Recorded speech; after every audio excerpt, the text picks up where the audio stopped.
Praise the lord అందరికీ. మనం క్రైస్తవుల్లో ప్రతి ఒక్కరికి కూడా హోలీ ల్యాండ్ వెళ్ళాలని కోరిక ఉంటుందన్నమాట. కానీ మన యొక్క ఫైనాన్షియల్ ప్రాబ్లమ్స్ వల్ల వెళ్ళలేకపోతూ ఉంటాం. ఎందుకంటే ఇజ్రాయెల్ దేశానికి వెళ్ళడానికి చాలా ఖర్చు అయితే మనకి ఉంటుందన్నమాట. అందుకని చాలామంది కూడా వెళ్ళటానికి వెనకడుగేస్తూ ఉంటారు, ఆలోచిస్తూ ఉంటారు. సో అలాంటి హోలీ ల్యాండ్ టూర్ని మీకు ఇప్పుడు అక్కడ ఉన్న ప్రదేశాలని నేను ఇప్పుడు మీకు ఈ వీడియో రూపంలో చూపిస్తాను. మీరు తప్పకుండా చూడండి. వెళ్ళలేకపోయామనే ఫీలింగ్ మనకు లేకుండా ఈ యొక్క పరిసరాలను చూస్తూ మనం కూడా వెళ్ళామనే అనుభూతిని పొందుదాం. ఇప్పుడు నీ యొక్క వీడియోలో అక్కడున్న ప్రతి ఒక్క ప్రదేశాన్ని గురించి చెప్తూ ఆ యొక్క ఫొటోస్ అనేవి మీకు చూపిస్తాను. మీరు కూడా ఆ యొక్క ప్లేసులను చూస్తూ ప్రార్థనలను చేయండి. అలాగే మీరు కూడా ఇంకోసారి ఆ హోలీ ల్యాండ్ టూర్కి వెళ్ళాలని, అలాగే దేవుని దీవెనలు పొందాలని నేను కూడా ప్రార్థిస్తాను. మీరు ఈ యొక్క వీడియోని చివరి వరకు చూడండి. చివరి వరకు కూడా ఆ యొక్క ప్లేసెస్ని, అలాగే ఆ యొక్క ప్రదేశాల్లో ఏమేమి జరిగింది అది కూడా వివరిస్తూ ఉంటాను అన్నమాట. ఇప్పుడు మనం వీడియోని ప్రారంభించుకుందాం. ఇప్పుడు మనం యెరూషలేములోని పాత పట్టణంలో ఉన్న ప్రదేశాన్ని చూస్తూ ఉన్నాం. ఈ యొక్క దారిలోనే అంటే ఈ వెళ్ళే దారిలో అంతకుముందు మన యేసుక్రీస్తు ప్రభువారు సిలువ మోసారు కదండి. ఆ సిలువ మోసిన దారే ఇదనమాట. యేసుక్రీస్తు ప్రభువారు సిలువ మోసుకుంటూ గొల్గొతా కొండపైకి వెళ్ళారు కదా, ఆ దారే ఇదనమాట. ఈ దారిని వయా డోలరసా అంటారు. అంటే ఈ దారికి ఒక పేరు పెట్టారనమాట, వయా డోలరసా అని. ఇది లాటిన్ పదం అనమాట. దీనికి అర్థం వచ్చేసి దుఃఖకరమైన దారి లేదా బాధాకరమైన మార్గం అన్నమాట.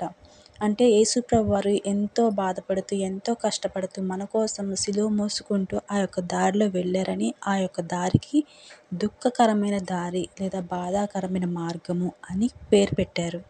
ఈ హోలీ ల్యాండ్ టూర్ వచ్చిన వారు అందరూ కూడా ఈ యొక్క మార్గంలోనే వెళ్తూ ఉంటారనమాట. అంటే ఈ యొక్క మార్గంలో దేవుడు నడిచిన మార్గంలో వెళ్తున్నామనే అనుభూతితో వారు ప్రార్థన చేసుకుంటూ ఈ యొక్క దారిలోనే గొల్గొతా కొండ వైపు వెళ్ళి అక్కడ సిలువ వేసిన ప్రదేశంలో ప్రార్థన చేసుకుంటారు. యేసుక్రీస్తుని సిలువ వేస్తారు కదండి, అక్కడ ప్రార్థన చేసుకుంటారనమాట. కొంతమంది ఆ దారిలో వెళ్ళేటప్పుడు వారు కూడా ఒక చెక్క సిలువను మోస్తూ ప్రార్థిస్తూ నడుస్తారు. అంటే అందరూ కాదు, కొంతమంది ఎవరైతే అనుకున్నారో, లేకపోతే నేను కూడా దేవునిలాగా సిలువ మోస్తాను, దేవుడే అంత బాధపడ్డాడు, నేను కొంచెమైనా బాధపడాలి అని ఉద్దేశంతో, అలాగే దేవుని మీద నమ్మకంతో ఒక చెక్క సిలువను తన భుజాల మీద మోసుకుంటూ ప్రార్థనలు చేసుకుంటూ నడుస్తూ ఉంటారన్నమాట. వారు పిలాతు అధికార మందిరం నుంచి గొల్గొతా కొండ వరకు నడుచుకుంటూ వెళ్తారు. అంతే కదండి, యేసుప్రభు కూడా అలానే పిలాతు మందిరం దగ్గర నుంచి గొల్గొతా కొండ వరకు నడిపిస్తారు యేసుప్రభుని సిలువతో.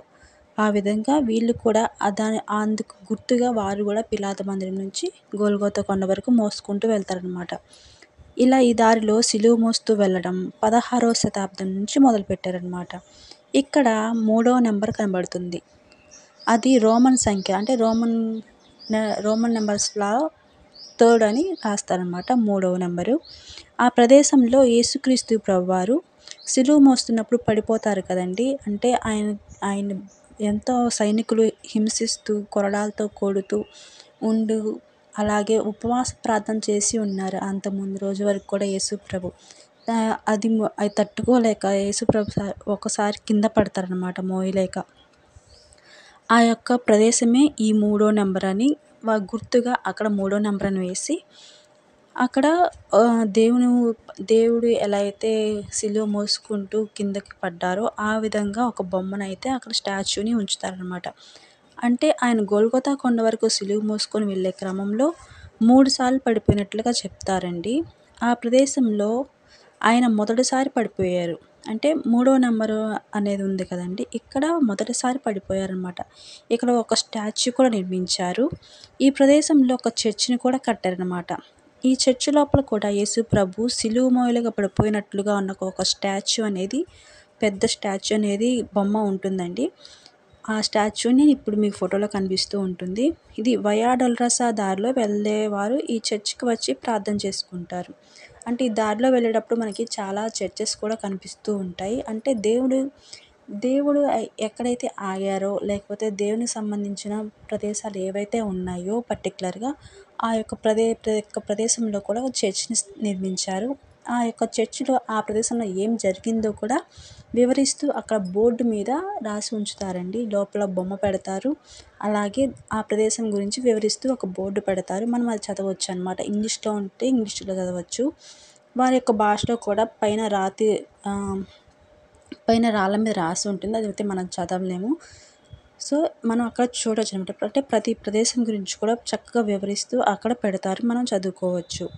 ఇలా వయా డాల్రస్ దారిలో వెళ్ళేవారు ప్రతి ఒక్కరు కూడా ప్రతి చర్చెస్‌లోకి వెళ్ళి ప్రార్థన చేసుకుంటారు. ఈ దారిలో ఇలాగ 14 స్థలాలుంటాయండి. తర్వాత నాలుగో ప్రదేశం వస్తుంది. ఇక్కడే ఆయన సిలువ మోసేటప్పుడు ఆయన వెంబడిస్తారు కదండీ! చాలామంది వెంబడిస్తారు. అయితే ఆ గుంపులో మరియమ్మ తల్లి కనిపిస్తుంది యేసుప్రభుకి. మరియమ్మ తల్లి యేసుప్రభుని చూస్తూ ఏడుస్తూ ఉంటుంది కదా! అప్పుడు యేసుప్రభు తల్లిని చూస్తాడనమాట ఈ ప్రదేశంలోనే. తల్లి మరియ ఆయనను చూస్తూ ఏడుస్తూ కనిపిస్తుంది. ఇక్కడ కూడా ఒక చర్చ్ కట్టారనమాట. ఈ దారిలో చాలా షాప్స్ ఉంటాయి. అయితే ఈ యొక్క చర్చిలోకి అంటే నాలుగో ప్రదేశంలో ఉన్న చర్చిలోకి వెళ్ళడానికి ఏంటంటే మనం ఒక దారిలో లోపల నుంచి వెళ్ళాలి.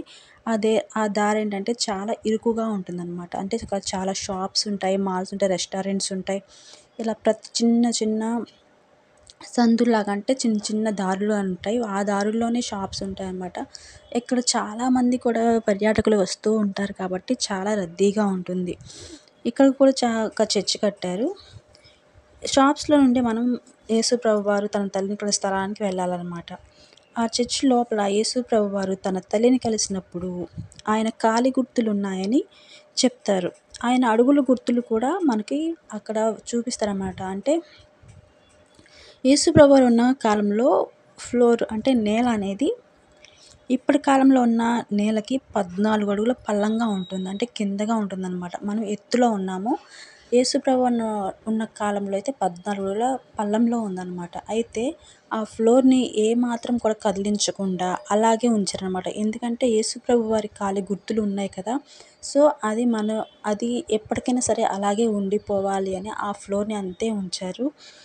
ఇక్కడ చర్చ్‌లో కొవ్వొత్తులు పెట్టి ప్రార్థిస్తారనమాట. అంటే ఎక్కడైతే చర్చెస్ కట్టారో ప్రతి ఒక్క చర్చ్‌లో కూడా ప్రార్థన చేస్తూ ఉంటారనమాట క్యాండిల్స్ వెలిగించి. ఎందుకంటే దేవుడు తమ యొక్క ప్రార్థనలు ఆలకిస్తాడు. దేవుడు ఇక్కడ ఉన్నాడు అని బలమైన నమ్మకంతో ప్రతి ఒక్కరు కూడా ప్రార్థిస్తారనమాట.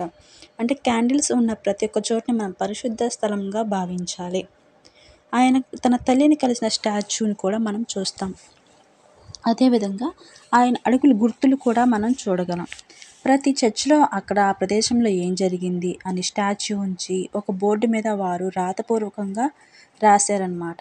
అక్కడ నుండి బయటకు వచ్చాక నడుస్తూ ఉంటే షాప్స్ ఉంటాయి. ఆ దారి మొత్తం చాలా ఇరుకుగా ఉంటుంది. పైన మనకు ఇజ్రాయెల్ ఫ్లాగ్స్ అనేవి కనిపిస్తూ ఉంటాయి. ఈ యొక్క దారిలో మనకి చాలా క్లాత్ షాప్స్, రెస్టారెంట్స్ చాలా ఉంటాయన్నమాట. ఇలా నడుస్తూ ఉంటే ఐదో ప్రదేశం వస్తుందండి.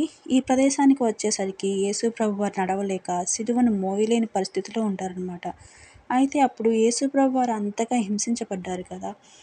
కొరడాలతో కొట్టబడినప్పుడు ఆయన యొక్క మాంసము బయటకు వచ్చిందనమాట. అంతగా ఎంతో రక్తం పోయి, ఎంతో బాధతో యేసు ప్రభువారు సిలువ మోసుకుంటూ వెళ్లారు.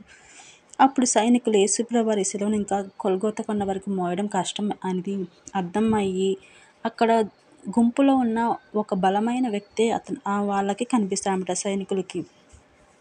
చాలా బలంగా కనిపిస్తాడు అతను. అతనే సీమోను. అప్పుడు సైనికులు సిలువను మోయడానికి కురేనీయుడు అయిన సీమోన్‌ను బలవంతంగా రమ్మంటారనమాట సిలువ మోయడానికి. అది ఈ ప్రదేశంలోనే జరిగిందండి. ఈ మాటలను మన మత్తయి సువార్త 27వ అధ్యాయం 32వ వచనంలో చూస్తామండి. అదేమనగా వారు వెళ్ళుచుండగా కురేనీయుడైన సీమోనను ఒకడు కనపడగా ఆయన సిలువ మోయుటకు అతనిని బలవంతం చేసిరి. వారు కష్టాల స్థలమును అర్థమిచ్చు గొల్గొతా అనబడిన చోటికి వచ్చి ఈ విధంగా మా బైబిల్‌లో రాయబడినట్లుగా ఆ యొక్క ప్రదేశంలో సైనికులు సీమోన్‌ను బలవంతం చేస్తారు సిలువ మోయడానికి. ప్రతి ప్రదేశంలో కూడా అండి అక్కడ ఏం జరిగిందో స్టాచ్యూ రూపంలో ఉంచి బోర్డు మీద రాయబడి ఉందండి. ఇలా ప్రతి చోట కూడా మనం దేవుని యొక్క దేవుని యొక్క మహిమను చాలా బాగా కొనియాడగలమనమాట.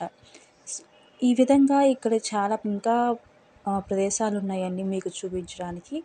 ఇంతవరకు మీకు చూపించగలుగుతున్నాను. మీరందరూ కూడా అంటే మనం ఫైనాన్షియల్ ప్రాబ్లమ్స్ వల్ల ఆర్థిక స్తోమత లేక మనం అంత దూరం వెళ్ళలేకపోతున్నాము. కానీ దేవుడు కూడా మనకు ఆ యొక్క భాగ్యాన్ని కలిగించాలని, మనం కూడా దేవుడు తిరిగిన ఆ యొక్క మార్గాల్లో నడుస్తూ, ఆయన నివసించిన ప్రదేశాలను చూస్తూ, ఆ అనుభూతిని ప్రతి ఒక్కరూ పొందుకోవాలని ఆశిస్తూ, అందరూ కూడా ప్రార్థన చేసుకోండి. మన యొక్క కోరికలను నెరవేర్చే దేవుడు ఆయనే. కాబట్టి ప్రతి ఒక్కరు ప్రార్థన చేయండి మీ యొక్క అవసరతల కొరకు. అలాగే దేవుని యొక్క ప్రదేశాలను చూడటానికి కూడా మన యొక్క ఆ యొక్క స్తోమతను దేవుడు కలుగు చేయని ఆశిద్దాం. Praise the Lord. ఆమేన్. ఈ యొక్క వీడియో మీకు కనుక నచ్చినట్లయితే ప్లీజ్ లైక్ చేయండి. అలాగే షేర్ చేసి ఎవరికైతే ఈ యొక్క ప్రదేశాలను చూడాలి అని ఆశిస్తున్నారో వారికి ఈ యొక్క వీడియోని షేర్ చేయండి. Praise the lord.